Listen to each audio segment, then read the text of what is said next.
Hello there guys, so welcome back to another tutorial. Today we're going to go into some fire and explosion effects. This is a really easy thing to do and I'll show you how to do it right now. I have a composition that I've set up, and what I've done is I went ahead and cut her out of the background. So I'm going to do something really simple. I'm just going to add an explosion behind the lady. I'm going to go ahead and take this explosion video that I've already got. So if I was to bring it behind the lady, and boom, we have an explosion behind her. Obviously the dimensions are a little bit off, so I'll just scale up the fire a little bit. So let's play that through, and boom, we have an explosion in the background. So you won't always have fire layers coming through as alphas. Sometimes you'll have, say, fire against a black background or a white background. So I'm going to show you what to do when your fire asset comes through with a black background. So let's have a little look at that. So I've got this video and it's just flames against a black background. So I'm going to add that to my composition now. And this time I'm going to put the flames on top of the lady's face. So it looks like kind of her face is just engulfed in fire. So what I'm going to do is I'm going to duplicate my foreground layer.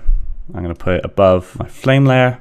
And I'm going to go on my flames layer, I'm going to hit track matte, and then I'm going to go to foreground 4. And as you can see, now the video is only showing in the area where the lady's face is. We don't want it to look quite so severe as that. So let's mess around with the blender modes. Go try overlay. Overlay looks quite good. So let's hit T on our flames layer, go down to 30%, and let's see what our composition looks like. Nice, like that. So I'm going to go ahead and make a few adjustments with my foreground layer. I'm going to take away the saturation. So we now have a black and white foreground, and let's just add a bit of texture to our background. So I've got this paper texture that I found on Unsplash. I'm going to drag it into my composition. I'm just going to bring it just above my background, and I'm going to scale it down so it's nice and snug.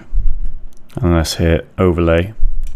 So there we have it guys, that's how you add explosions and fires to your shots. So you can combine this with motion tracking as well to actually lock your fireballs or your flames into the shot. Mess around with it and see what you guys can come up with for your own compositions. So thanks for watching guys, and I'll see you next time in the next tutorial.